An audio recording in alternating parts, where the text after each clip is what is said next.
YouTube? This is Carlos with Twins Reef. So I'm literally a couple minutes away from my house, or seconds. I went to Corals Farmers Market, bought a bunch of frags. So stick around in this video so I can show you all the corals that I bought. Basically today I gotta do a water change, dip these new corals, and then by tomorrow morning we see how these corals look. So yeah, stick around. Ooh. All right guys, so I know you've seen this so many times and everybody knows about it, but basically this is my little dipping station or quarantine station for my corals. I do have like those little tables. I have my sticker because we do use chemicals like Coral RX. I don't want my kids to be eating on this because, you know, you could use this to eat. That's the purpose of it. So I don't want nobody else but me to use it because we have chemicals that we use with the corals. So it's basically 3 stages on these containers. First container is dip, second container is rinse once, third container is rinse 2, and then the coral should be cleaned from the chemical and they'll be able to go back to the tank. One thing I like about these containers, guys, basically here at Coral RX basically says to use 20 milligrams or 4 capsules to treat 1 gallon. So basically 1 cap full would equal 5 milligrams, and that's basically enough for this container here.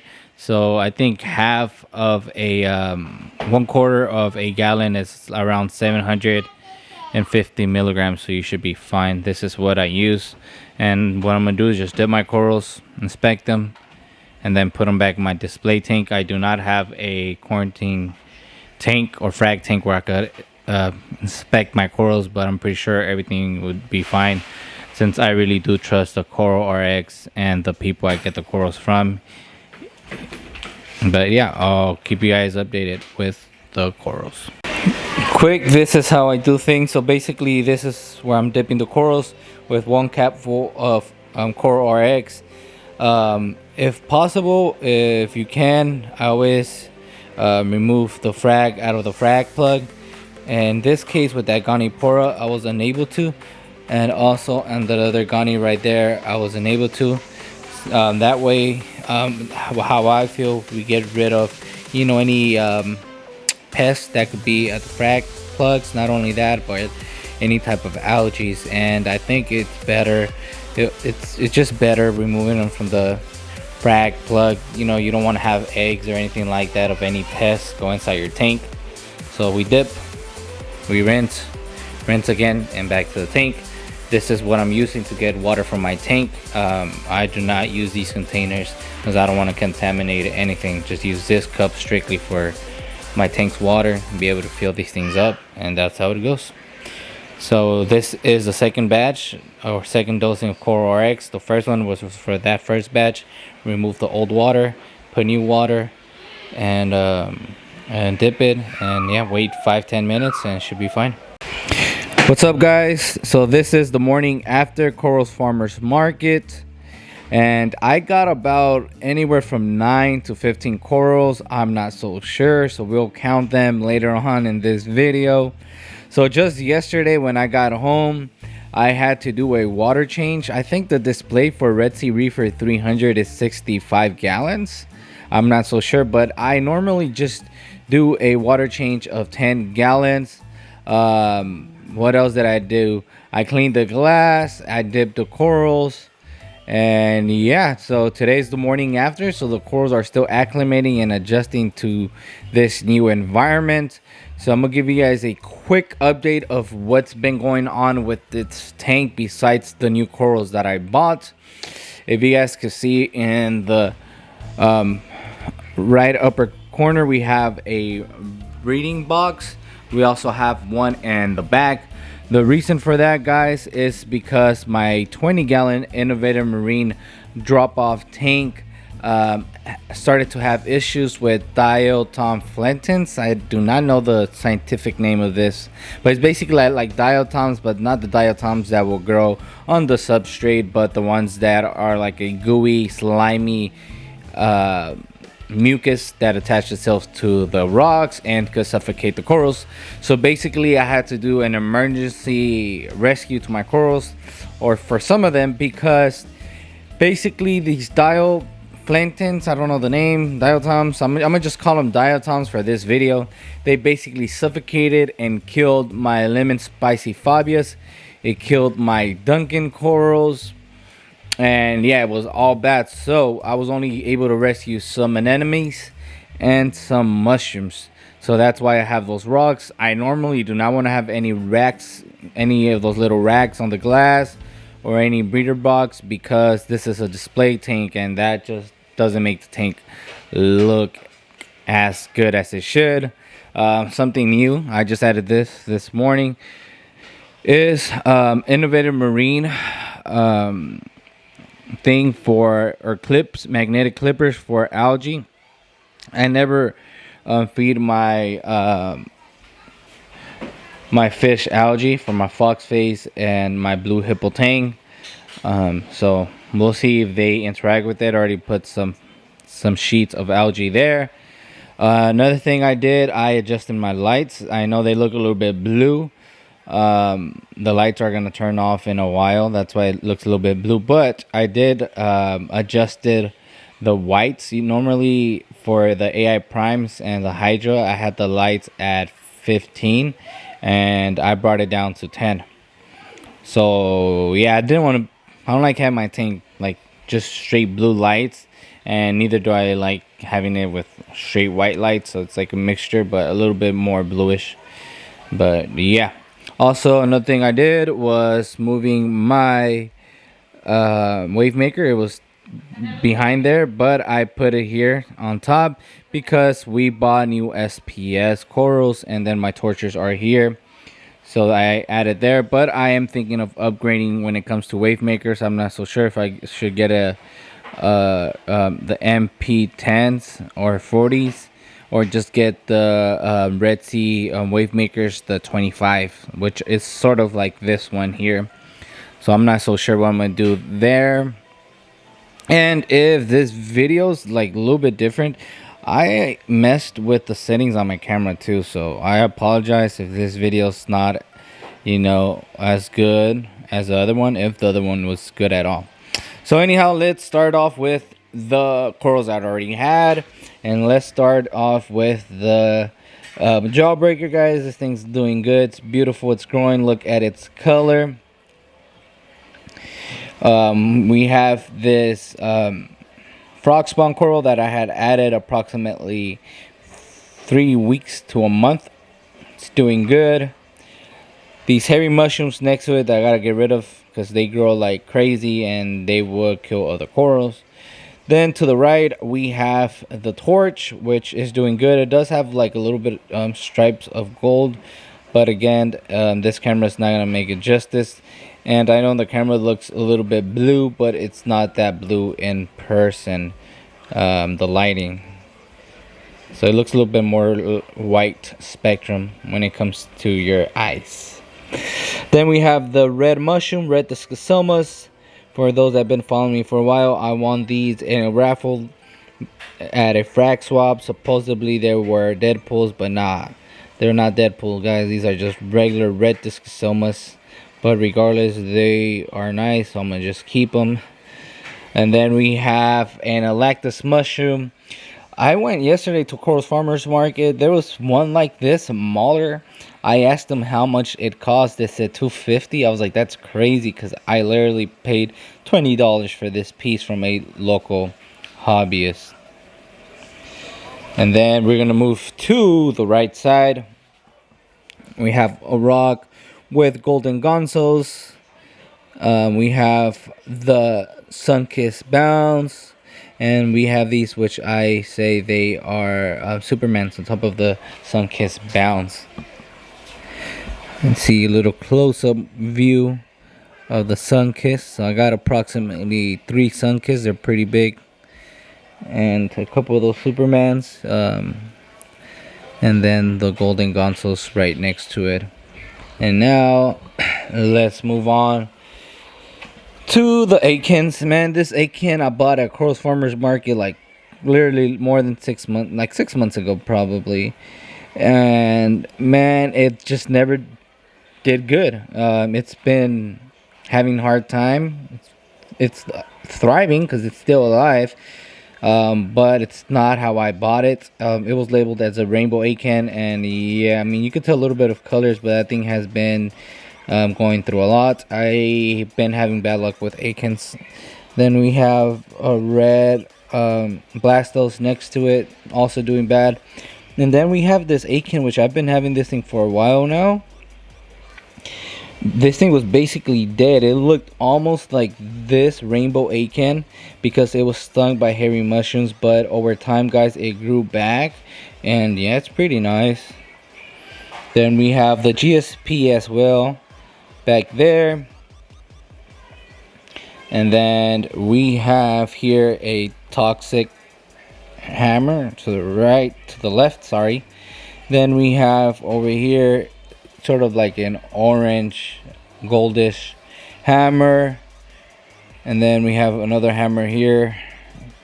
I forgot how I paid like $50 for that damn thing. I don't think that thing's worth it.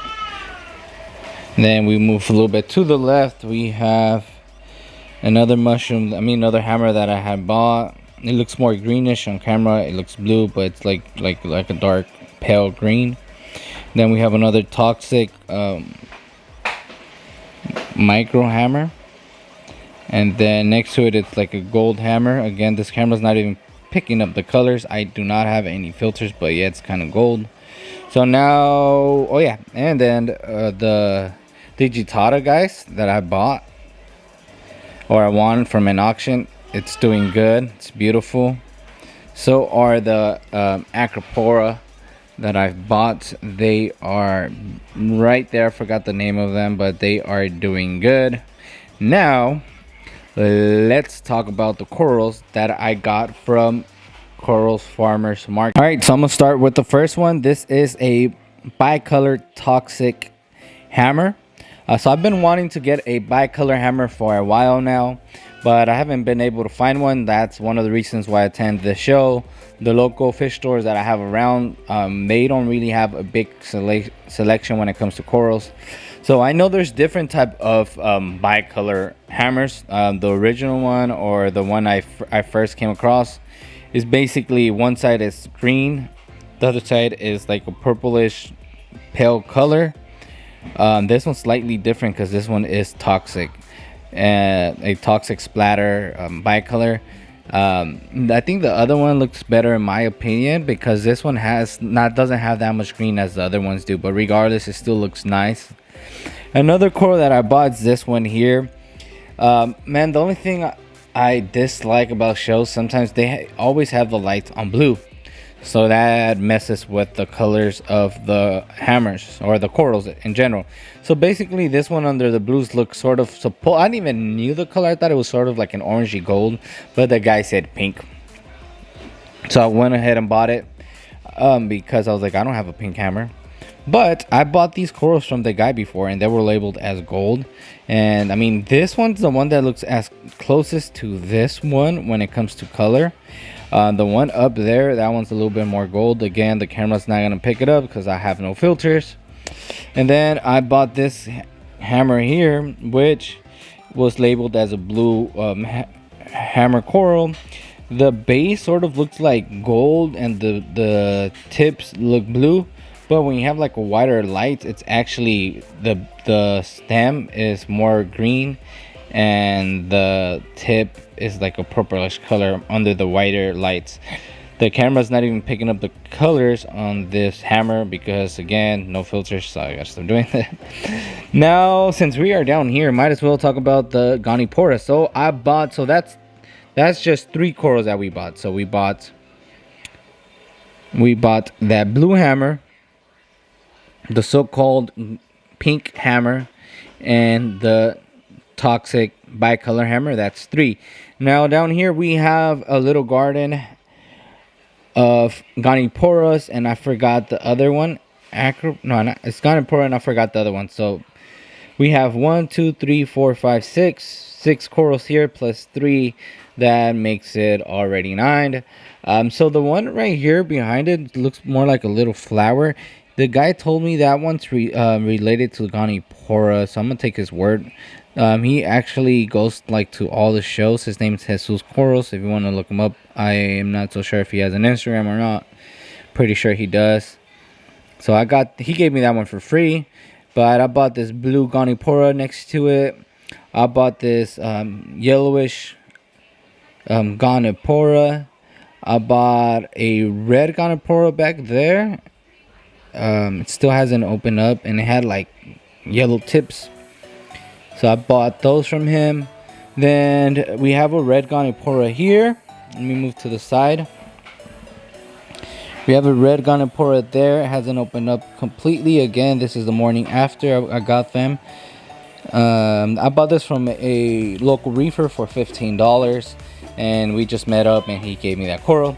Next, we bought this rainbow Ganipora. So basically, the guy said anything that has more than 2 colors is considered rainbow, but I've been told that's a lie from some local reefers, but I don't know.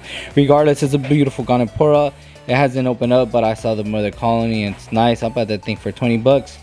So yeah, so none of these Ganiporas have really opened up yet, so that's why you need to stay around, subscribe to this channel, so I'll give you guys an update on how everything does, and hopefully by then I could adjust the settings on my camera or get a filter where you guys could actually see the colors of the corals, because again, that's gold, that looks kind of goldish pinkish, and that's gold back there. That one right there is green.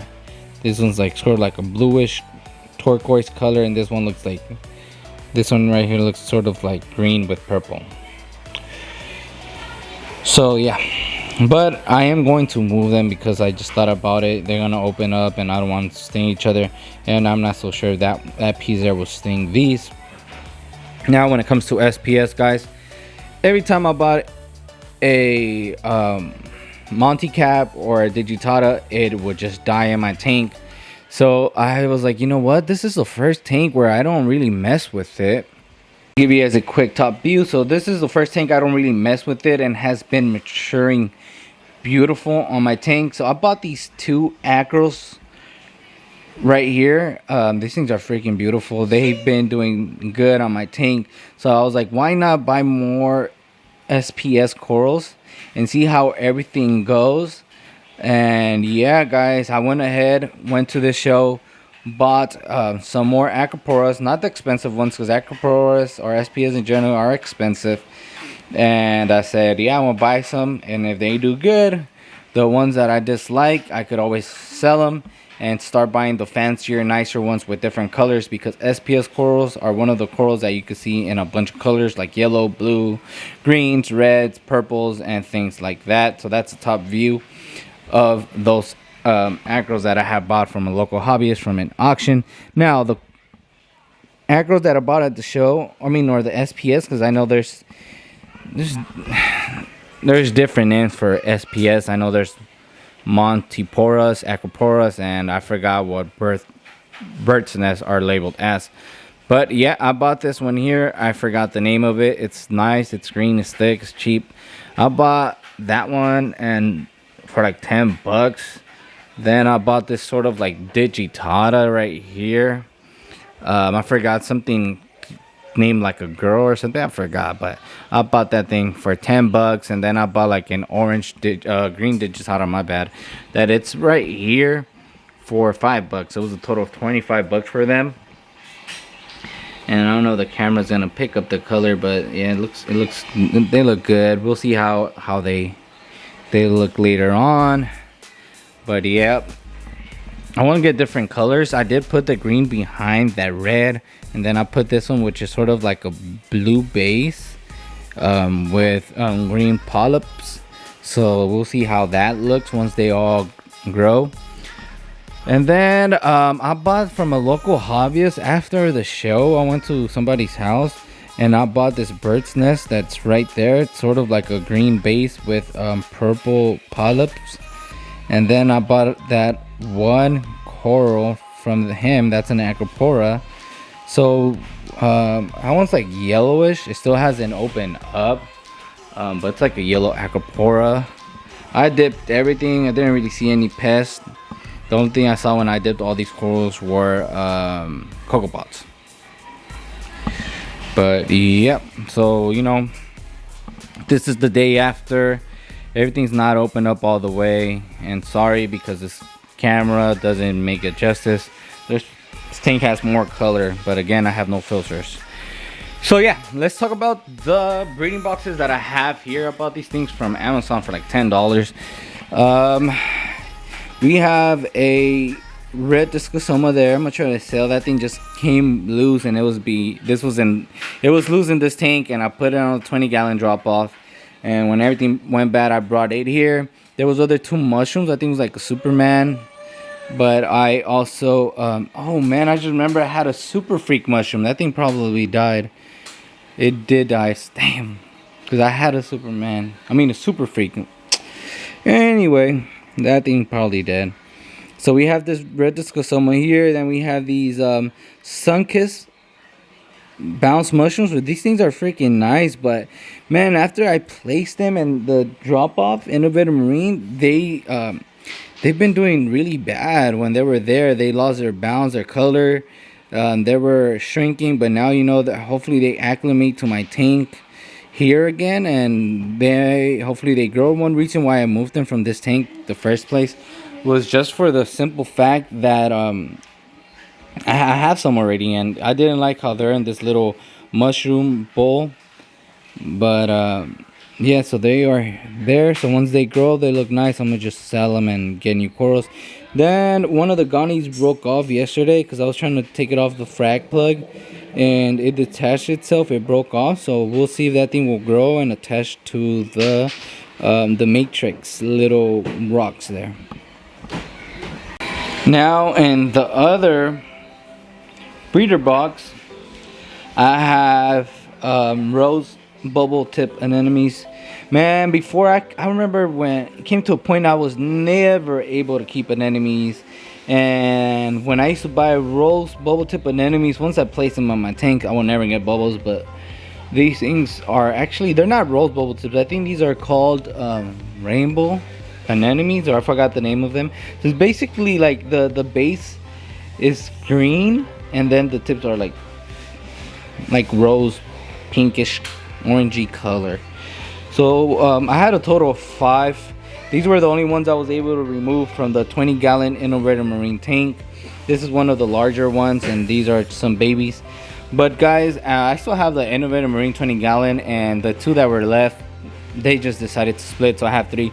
One thing I was telling the person I bought these from was that these anemones, they don't tend to grow that big, guys. They just stay that small and just continue to split and split. But if I was gonna keep it an anemone, an anemone was going to be the ones that grow really big and beautiful. But yeah, these just stay small, and yeah, I don't want to just have small anemones and for them to continue splitting and that's it. But for these, what I'm going to do is just sell them.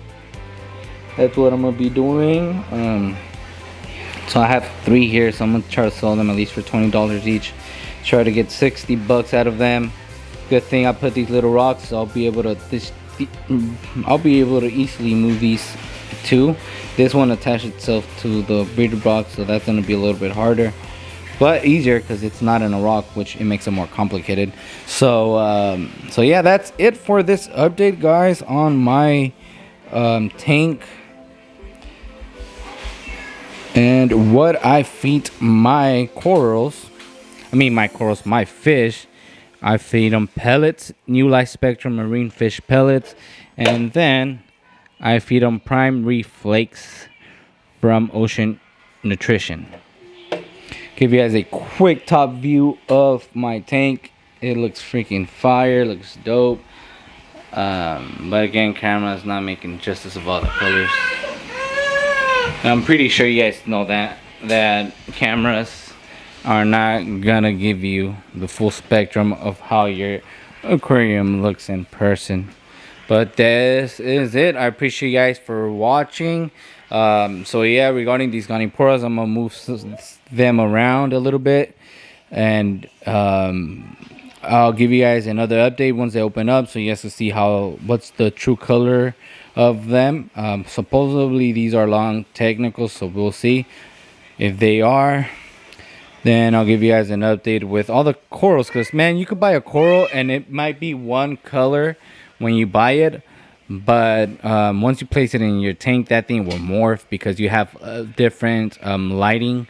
Not only that, like the whole chemistry in your tank is different, so corals tend to morph, especially when it comes to wild caught corals. I've noticed that a lot. And one more coral that I forgot before ending this video, I bought this torch here too for 50 bucks. This part looks like a Malaysian torch, I'm not so sure. And it has like sort of like these peach pink tips, so I bought that for $50. I thought that was a nice price. I thought it was a steal, so I bought that there. I really like that price for that torch. Every time I bought a wild torch, guys, it would always die. I don't know if because it was wild or it's because my tank wasn't matured enough, which it should have had, but I just always mess with my tanks that it was my fault that things would die. This is the first tank that I've kept that has done so good, so I'm not messing with this thing. I told my wife next time I'm gonna buy corals, it's either at a show or when a local reefer sells something that is something you just have to buy, like so let's say $100 coral, he sells it for 40-20 bucks, I have to buy that. There isn't a lot of room anymore in my tank. Probably just add a couple torches here, and on this rock some torches there, and that'll be it. But I know there's some spots here behind the tank that I could add like a scully or something. Here probably one OG bounce, and then I'll have my Goniporas right here, and maybe a Goni, some of these Gonis right here when they get bigger. So we'll see. I know that one thing we do as hobbyists, we buy a bunch of frags because we want our tank to look full already, but let's just remember our corals are gonna grow, so yeah, we have to think if there's gonna be room or not later on in the future for your corals to continue to grow. So anyhow, I appreciate you guys for watching this video. If you guys like this video, you guys are welcome to subscribe to this YouTube channel, comment anything below, and I appreciate you guys. Till next time, I am out. Peace.